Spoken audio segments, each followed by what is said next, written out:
அனைவருக்கும் வணக்கம். நம்ம இன்னைக்கு பார்க்க போகிற வீடியோ என்ன அப்படின்னா, தேய்பிறை அஷ்டமி திதி. இதோட சிறப்புகள் என்ன?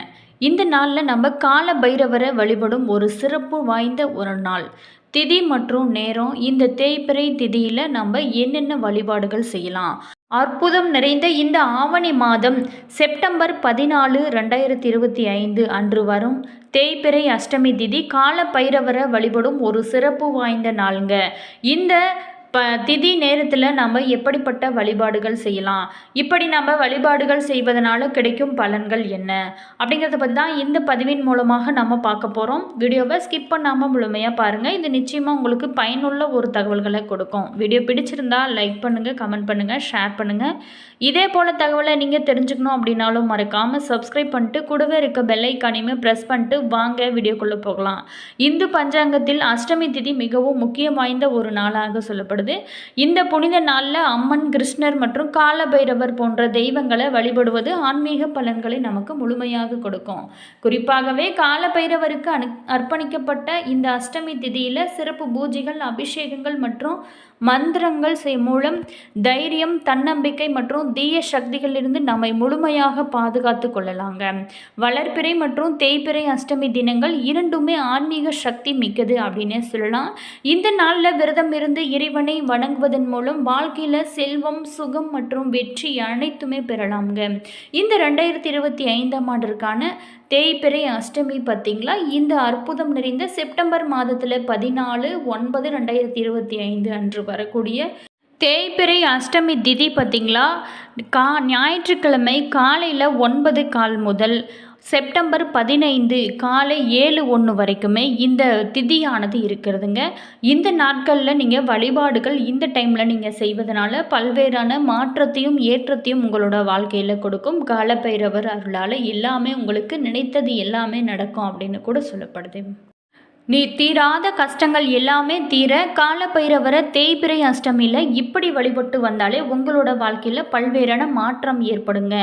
தேய்பிறையில் வரும் 8வது திதி தான் அஷ்டமி திதி. இந்த நாளில் சிவன் கோவில்களில் ஈசானிய மூலையில் வீற்றிருக்கும் காவல் தெய்வமான காலபைரவரை வழிபடுவது ரொம்ப ரொம்ப சிறப்பான ஒரு விஷயமாக சொல்லப்படுது. காலையில் ஆலயம் திறக்கும் போதுமே முதல் பூஜையும் இரவில் நடை சாற்றப்படும் போது கடைசி பூஜையுமே காலபைரவருக்கு செய்யப்பட வேணும் எனவும் சொல்லப்படுதுங்க. மேலுமே இந்த நாளில் செய்யப்படும் ஒவ்வொரு வழிபாடுமே ரொம்ப சிறப்பு வாய்ந்ததாக சொல்லப்படுது. தேய்பிறை அஷ்டமி நாட்களில் மட்டும் இல்லாமல் தினசரி வீட்டில் பைரவரோட படத்தை வைத்து வழிபடுவது ரொம்ப ரொம்ப நல்லதுங்க. அதிலுமே பைரவருக்கு உகந்த நாட்களில் அவருக்கு பூஜைகள் செஞ்சு வழிபடுவதனால என்ன கஷ்டம் இருந்தாலுமே அது முழுமையாக நீங்கிவிடும். வேண்டிய வரங்கள் எல்லாமே நமக்கு கிடைக்கும். பைரவருக்கு விரதம் இருக்கும் நாட்களில் பகலில் ஒரு பொழுது மட்டும் உணவு சாப்பிட வேண்டுங்க. இரவு கண்டிப்பாக சாப்பிடவே கூடாது. இப்படி முறையாக விரதம் இருந்து வழிபட்டாலே நம்ம கேட்ட வரங்கள் எல்லாமே நமக்கு முழுமையாக கிடைக்கும் அப்படின்னு சொல்லலாங்க. மேலுமே இந்த தேய்பிறை அஷ்டமி வழிபாடு அப்படிங்கிறது ரொம்ப முக்கியம் வாய்ந்த ஒரு விஷயமாகவும் கூட சொல்லப்படுது. தேய்பிறை அஷ்டமி சிவ வழிபாட்டிற்கு உகந்த ஒரு நாள். குறிப்பாகவே சிவபெருமானின் ருத்ர வடிவமான கால பைரவரை வழிபட வேண்டிய நாள் பார்த்திங்களா, பைரவருக்கு மிகவும் உகந்த நாள் தேய்பிறை அஷ்டமி தான். தேய்பிறை அஷ்டமியில் பைரவரை வழிபட்டாலே அவருடைய அருளை நம்மளால் முழுமையாக பெற முடியும். கோவிலுக்கு சென்று பைரவரை தரிசிக்க முடியலனாலும் பரவாயில்லைங்க, வீட்டில் இருந்தபடியே பைரவரை நினைத்து பைரவரை மந்திரத்தை நீங்கள் உச்சரித்து வழிபட்டாலே துன்பங்கள் அனைத்துமே நீங்கி வாழ்வில் உயர்வானது ஏற்பட்டு கொண்டே இருக்கும். அதே மாதிரி எந்த பிரச்சனைக்கு எந்த வழிபாடு அப்படின்னு கூட சில பேர்த்துக்கு டவுட் இருக்கும். நவகிரக தோஷங்கள் அனைத்துமே நீங்கள் சதுர்கால பைரவருக்கு நீங்கள் செவ்வரளி பூவால் 9 வாரங்கள் சகஸ்ரநாம அர்ச்சனை செய்ய வேணுங்க. அடுத்ததாக வறுமை நீங்க வேணும் அப்படின்னு நினைக்கிறவங்க இந்த தேய்பிறை அஷ்டமியில் மாலை நேரத்தில் வில்வம் மற்றும் வாசனை மலர்களால் அஷ்டோத்திரம் சகஸ்கர நாம அர்ச்சனை செஞ்சு 11 பைரவ தீபங்கள் ஏற்றது ரொம்ப ரொம்ப சிறப்புங்க. இழந்த செல்வத்தை மீண்டும் திரும்ப பெற 11 அஷ்டமிகள் பைரவரோட தீபங்கள் ஏற்றி வேண்டும். பைரவ தீபம் என்பது மிளகை சிறு மூட்டையாக கட்டி நெய் அல்லது நல்லெண்ணெய் இட்டு தீபம் ஏற்றுவது தான் சொல்லப்படுதுங்க. மேலுமே சனி தோஷம் நீங்கணும் அப்படின்னு நினைக்கிறவங்க பைரவருக்கு 9 சனிக்கிழமைகள் சிவப்பு நிற பூக்களால் அர்ச்சனை செஞ்சு 4 பைரவ தீபங்கள் ஏற்றுறது ரொம்ப சிறப்புங்க. மேலுமே நீண்ட நாளாகவே திருமண தடை அனைத்துமே நீங்க வேணும் அப்படின்னு நினைக்கிறவங்க ஞாயிற்றுக்கிழமை நாட்களில் பார்த்திங்களா, ராகு காலத்தில் திருநீறு அபிஷேகம் செஞ்சு மிளகு வடை மாலை எல்லாமே நீங்கள் சாற்றி முழுமையாக அர்ச்சனை செஞ்சுறது ரொம்ப ரொம்ப சிறப்புங்க. இந்த மாதிரி செய்வதனால திருமண தடைகள் அனைத்துமே பைரவரோட அருளால் உங்களுக்கு நல்லதாகவே நடக்கும் அப்படின்னு கூட சொல்லப்படுதுங்க. வீட்டில் செல்வம் செழிக்க வேணும் அப்படின்னு நினைக்கிறவங்க இந்த தேய்பிறை அஷ்டமிகளில் சதுர்கால பைரவருக்கு சொர்ண புஷ்பம் அல்லது 108 காசுகளால் அர்ச்சிக்க வேண்டுங்க. அந்த காசுகளை வீட்டில் பணப்பெட்டியில் வைக்கிறது ரொம்ப செல்வமானது பெருகி கொண்டே இருக்கும் அப்படின்னு கூட சொல்லப்படுதுங்க. மேலுமே நம்ம சரியாக காலபைரவரை வழிபடும் முறை அப்படின்னு பார்த்தோமா, தேய்பிறை அஷ்டமியில் அருகில் உள்ள சிவாலயத்திற்கு சென்று பைரவருக்கு செவ்வலை மாலை சாற்றி வேண்டினாலே தடைகள் அனைத்துமே விலகுங்க. வாழ்வில் நிம்மதியான ஒரு நிலையானது ஏற்படும்.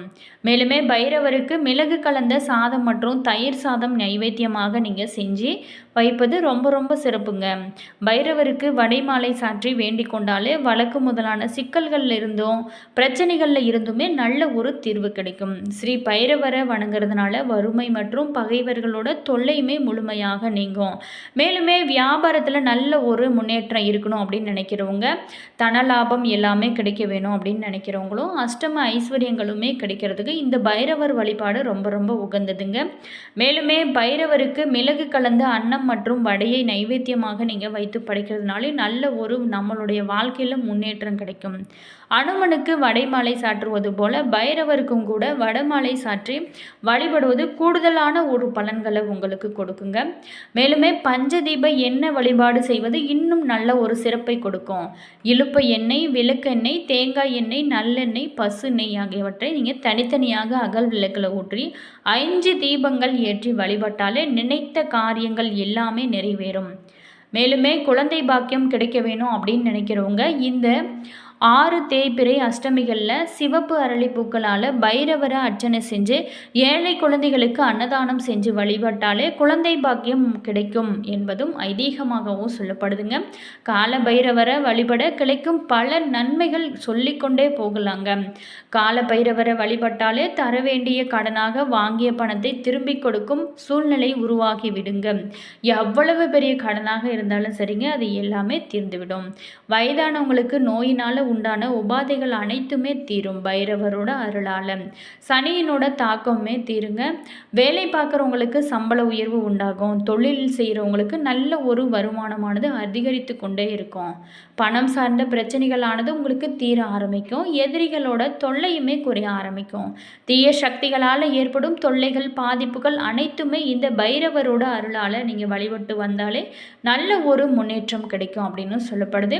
மேலுமே இந்த மாதிரியான பிரச்சனைகள் எல்லாமே சரியாக இந்த அற்புதம் நிறைந்த அஷ்டமி திதியில் பைரவரை நீங்கள் வழிபட்டு வந்தாலே உங்களோட வாழ்க்கையில் பல்வேறான மாற்றத்தையும் ஏற்றத்தையும் கொடுக்கும் அப்படின்னு சொல்லப்படுது. பைரவர் அப்படின்னாலே பயத்தை நீக்குபவர், அடியார்களோட பாவத்தை கூட நீக்குபவர் என்று பொருளுங்க. தேய்பிறை அஷ்டமி வழிபாடு ஒவ்வொரு மாதமுமே வளர்ப்பிறை மற்றும் தேய்பிறையில் அஷ்டமி திதி அன்னைக்கு பைரவ வழிபாடு செய்வது ரொம்ப ரொம்ப உகந்ததாக ஒரு விஷயமாக சொல்லப்படுது. அந்த நாள் பார்த்திங்களா பைரவர் அஷ்டமி என்று வழங்கப்படுகிறது. அதிலுமே தேய்பிறை அஷ்டமி கால பைரவர் அஷ்டமி என்று கூட வழங்கப்பட்டு சிறப்பு பெறுகிறதுங்க. மேலுமே சிவாலயங்களில் முதல் வழிபாடு விநாயகருக்கு அப்படின்னா இறுதி வழிபாடு பைரவருக்கு. ஒரு வகையில் ஆலயத்தோட காவல் தெய்வமாக கருதப்படும் பைரவர் சிவனுடைய அம்சம்ங்க. அஷ்ட பைரவர்களும் அவர்களுக்கான தேவிகள் அஷ்டம பைரவிகளுமே உண்டு. ஸ்ரீ பைரவருக்கு பௌர்ணமிக்கு பின்வரும் தேய்பிறை அஷ்டமி திதியில் பஞ்ச எண்ணெய் தீபம் ஏற்றி வழிபட்டாலே அனைத்து விதமான புண்ணியங்களும் கிடைக்கும். 5 தனித்தனி அகல் எடுத்துக்கொண்டு ஒரு அகலில் நல்லெண்ணெய், இன்னொரு அகலில் இலுப்பை எண்ணெய், மற்றொன்றில் விளக்கு எண்ணெய், அடுத்ததில் பசு நெய், அடுத்த அகலில் தேங்காய் எண்ணெய் ஊற்றி பைரவ சுவாமியை நோக்கி அகலின் திரி முகம் வைத்து தனித்தனியாக ஏற்றது ரொம்ப ரொம்ப சிறப்பு. மேலுமே இந்த மாதிரி செய்வதனால என்னென்ன பிரச்சனைகள் நீங்கும் அப்படின்னா, ஒரு அகலில் ஏற்றிய நெருப்பில் இருந்து இன்னொரு தீபம் ஏற்றக்கூடாதுங்க. ஒவ்வொரு எண்ணெய் கொண்டு திரியும் ஒவ்வொரு தீபத்தோட சக்தியுமே வெவ்வேறு. ஒன்று இன்னொன்று அப்படின்னு சேரக்கூடாதுங்க. சக்தி மோதல் உண்டக்கூடாது. இப்படி தனித்தனியாக ஏற்றி வழிபட்டாலே தீராத பிரச்சனைகள் எதுவாக இருந்தாலுமே அது தீருங்க. காலத்தினால் தீர்க்க முடியாத தொல்லைகள் அனைத்துமே இந்த கால பைரவரால் நல்லருள் உங்களுக்கு கிடைக்கும் அப்படின்னு சொல்லப்படுதுங்க. வீடியோ பிடிச்சிருந்தால் லைக் பண்ணுங்கள், கமெண்ட் பண்ணுங்கள், ஷேர் பண்ணுங்கள். இதே போல் தகவலை நீங்கள் தெரிஞ்சுக்கணும் அப்படின்னா நம்ம சேனலை சப்ஸ்கிரைப் பண்ணிக்கோங்க. கூடவே இருக்க பெல் ஐக்கானையுமே ப்ரெஸ் பண்ணிக்கோங்க. ஆல் விவோஸ், தேங்க்யூ.